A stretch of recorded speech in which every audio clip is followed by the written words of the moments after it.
The invitation. The galaxy had always been watching. For centuries, humanity clawed its way from the mud of Earth, through the flames of war, and into the cold void of space. They built ships. They built colonies. They reached out with radio waves and hope, wondering if anyone was listening. Someone was. The Galactic Council, an ancient coalition of 47 species spanning thousands of worlds, had observed humanity's rise with the detached curiosity of gods watching ants. Most species dismissed them, violent, primitive, too young to matter. But when humanity split the atom, crossed their star system and began seeding colonies on Mars and Europa, the Council could no longer ignore them. An invitation was sent. Earth's governments, fractured as they were, united for the first time in decades. They chose carefully. Not a general. Not a politician. They chose Ambassador Elira Chan, a woman who had brokered peace in the water wars, who spoke 7 languages, and who believed, truly believed, that words could build bridges where weapons could not. She was brilliant. She was kind. She was hope itself, wrapped in a black diplomatic uniform bearing the insignia of a united Earth. And standing beside her, silent as a shadow, was Commander Ashen Vale. He never smiled, never spoke unless spoken to. His eyes were gray and cold like winter steel. He wore no weapon openly, but everyone who looked at him knew. He was dangerous. Ashen was part of something the Council didn't know about, something Earth had kept hidden. Project Revenant. It was a protocol, a promise. No human dies unheard. No murder goes unanswered. But the Council didn't ask about him. They didn't care about bodyguards. The journey to Virion Prime took 3 weeks aboard the Solace, a sleek Terran cruiser that hummed with quiet power. Elira spent her days preparing speeches, studying alien customs, rehearsing greetings in languages that twisted her tongue. Ashen spent his days watching. "Do you think they'll listen?" Elira asked him one evening, staring out at the swirling colors of hyperspace. Ashen didn't look at her. "They invited you, that's something. But will they respect us?" He was quiet for a long time, then softly. "Respect is earned, Ambassador. Not given." She smiled sadly. "Then let's earn it." Virion Prime was a marvel, a space station the size of a moon, spinning slowly in the void, its surface glittering with lights from 1,000 docking bays. Ships of every shape and size floated around it like schools of fish. Organic vessels that pulsed with bioluminescence, crystalline cruisers that refracted starlight, angular warships bristle with unknown weapons, and now, among them, one small Terran ship. The Solace docked without incident. Elira and Ashen stepped into the station, flanked by 2 junior diplomats and a small security detail. The air smelled strange, metallic and sweet, like copper and honey. The gravity was slightly lighter than Earth's. Aliens filled the corridors. Tall reptilian Thraxians with scales that shimmered like oil. Delicate Ethari with 6 limbs and wings folded against their backs. Hulking Korans, 4-armed and scarred, their eyes glowing faintly in the dim light. None of them looked at Elira with kindness. They looked at her like she was an insect that had wandered into a palace. The council chamber was vast, a circular amphitheater carved from black stone, with seats rising in tiers around a central platform. 47 representatives sat in judgment, their forms ranging from vaguely humanoid to utterly alien. Some floated, some slithered. One was a cloud of glowing gas contained in a transparent sphere. At the center of the platform stood a single podium. Elira walked forward, her footsteps echoing in the silence. Ashen remained at the edge of the chamber, hands behind his back, expression unreadable. The High Chancellor, a tall insectoid being named Zyric, clicked his mandibles in what might have been a greeting. "Ambassador Chan of Terra," he said, his voice translated into English through neural implants. "You stand before the Council of the Galactic Union. Speak. Tell us why we should accept your kind into our civilization." Elira took a breath, and she began. She spoke of humanity's history, not just the wars but the peace that followed. Not just the destruction, but the rebuilding. She spoke of art and music, of literature and science, of a species that had looked at the stars and dared to dream. She spoke for an hour, and for an hour, the council listened. Some seemed intrigued, others bored. A few whispered among themselves, their alien languages hissing and chittering. But in the back rows, a group of Thraxians watched with narrowed eyes. They were the Purity Front, a radical faction that believed the galaxy belonged only to the ancient races. Humanity, in their eyes, was a plague, a virus, something to be eradicated before it spread, and they had been waiting for this moment. Illyra finished her speech. The chamber was silent. Then slowly, High Chancellor Xeric rose. "Your words are noted, Ambassador. The Council will deliberate. You will have our answer in—" A pulse of energy screamed through the air. Illyra's chest exploded in a spray of red. She collapsed, eyes wide with shock, blood pooling beneath her. The Council erupted into chaos, shouting, alarms blaring, security rushing in. But Ashen didn't move. He stood there, perfectly still, staring at Illyra's body. His face was stone, but his hands were trembling, and in that moment something inside him, something cold and terrible, woke up. The Thraxian who had fired the weapon laughed, raising his weapon high. "One less monkey," he shrieked. "Terra will learn its place." Ashen's eyes lifted, and the galaxy learned something it would never forget. Humanity does not forget. The first hour. The silence lasted 3 seconds. 3 seconds where the galaxy held its breath. Then Ashen moved. He didn't run. He didn't shout. He walked, calm, deliberate, each step echoing in the chaos like a drumbeat. The Thraxian assassin was still laughing, still waving his weapon when Ashen reached him. One motion. Ashen's hand shot out, fingers like iron bars, and crushed the assassin's wrist. Bone snapped. The weapon clattered to the floor. The Thraxian screamed. Ashen didn't let go. He leaned in close, his voice so quiet that only the assassin could hear. "You just declared war." Then he broke the Thraxian's arm in 3 places and let him drop. Security descended, a mix of Corran enforcers and Athari peacekeepers, all shouting, all pointing weapons. Ashen raised his hand slowly, blood on his knuckles, and let them take him. But his eyes never left Illyra's body. High Chancellor Xeric was shouting orders, trying to restore order, but the council chamber was pandemonium. Representatives were fleeing, accusing each other, demanding answers. The Purity Front, 6 Thraxians in total, were already being detained, dragged away by station security. But the damage was done. Illyra Chan, Ambassador of Earth, first voice of humanity, lay dead on the cold black stone. And somewhere, far away, a signal was sent. 43 minutes after the assassination, aboard the Terran cruiser Solace, the ship's AI received a priority transmission. It was brief. 6 words: Protocol Revenant, Authorization Veil, Execute. The AI didn't hesitate. It transmitted the code, back to Sol system, a quantum encrypted burst that traveled faster than light itself. And in the outer reaches of Earth's solar system, something stirred. 51 minutes after the assassination, the Terran Defense Fleet materialized, not with fanfare, not with announcements. They simply appeared, 67 warships dropping, out of hyperspace in perfect formation around Virion Prime. Dreadnoughts, carriers, destroyers, frigates bristling with railguns and missile pods. The Council had been told humanity possessed 12 warships. They had lied. Station alarms screamed. Alien defense fleets scrambled, but the Terran ships made no hostile moves. They simply formed a perfect blockade, a ring of steel around the station. No one could leave.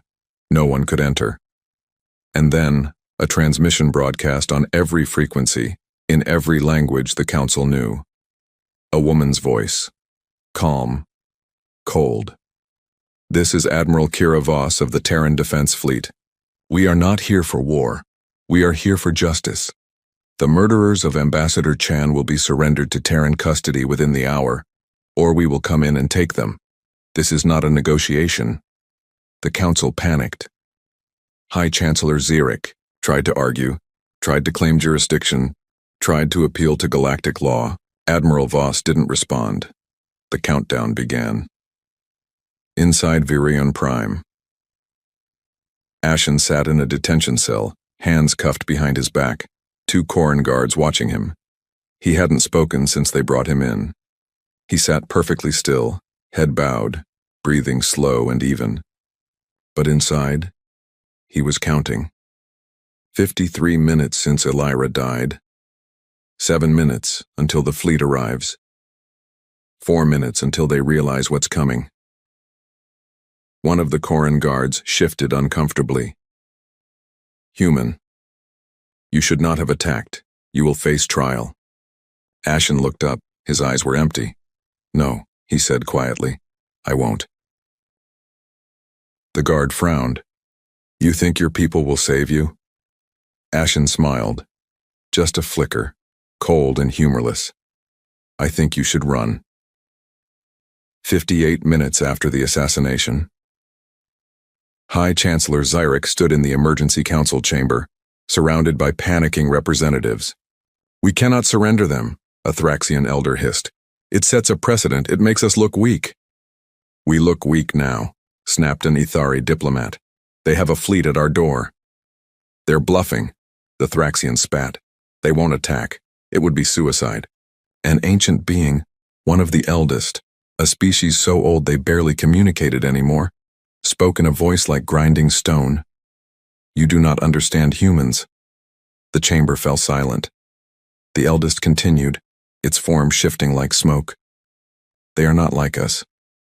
We negotiate, we posture, we play games of power and politics. Humans do not. When you kill one of theirs, you do not insult them. You do not anger them. You teach them where you are, and then they come. The Thraxian elder scoffed. Primitive warmongering? No. Efficient. The eldest's voice was final. Give them what they want, or learn why humanity survived their own world. 59 minutes, 40 seconds. The 6 Thraxian assassins were dragged from their cells, screaming, thrashing, demanding justice under galactic law. The council didn't listen. They were marched to the main hangar where a Terran shuttle waited, black, angular, utterly silent. Ashen was already there. His cuffs had been removed. He stood at the shuttle's ramp, flanked by 12 soldiers in full combat armor. Terran Marines, their visors dark, their weapons loaded but lowered. When the assassins saw him, they froze. Ashen stared at them. He didn't speak. He didn't need to. The lead assassin, the one who had pulled the trigger, spat at his feet. You think this changes anything? You think this makes you strong? You're still animals.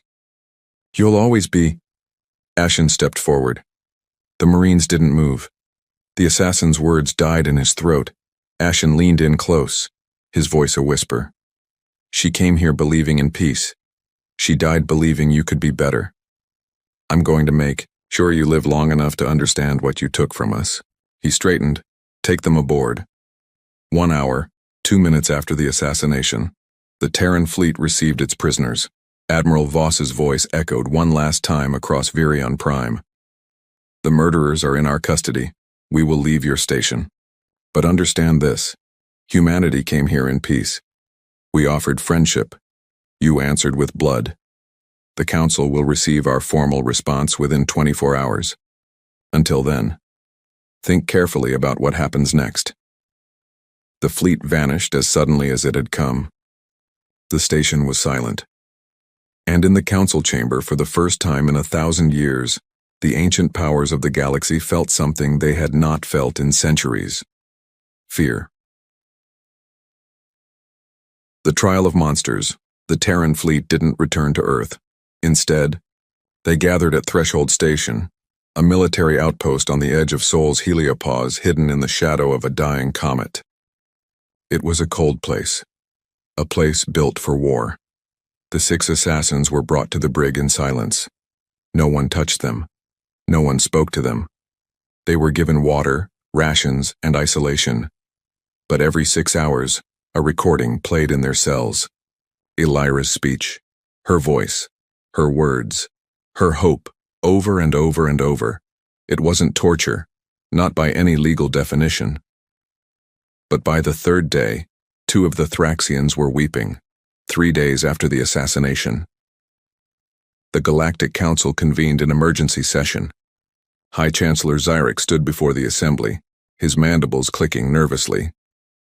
We must address the Terran situation. An elderly Quran general slammed his fist on the table. Address? They humiliated us. They blockaded a council station and took prisoners from our custody. They took murderers, corrected a soft-spoken Etheri representative. And they did so without firing a single shot. Precision, restraint, that is not the behavior of savages.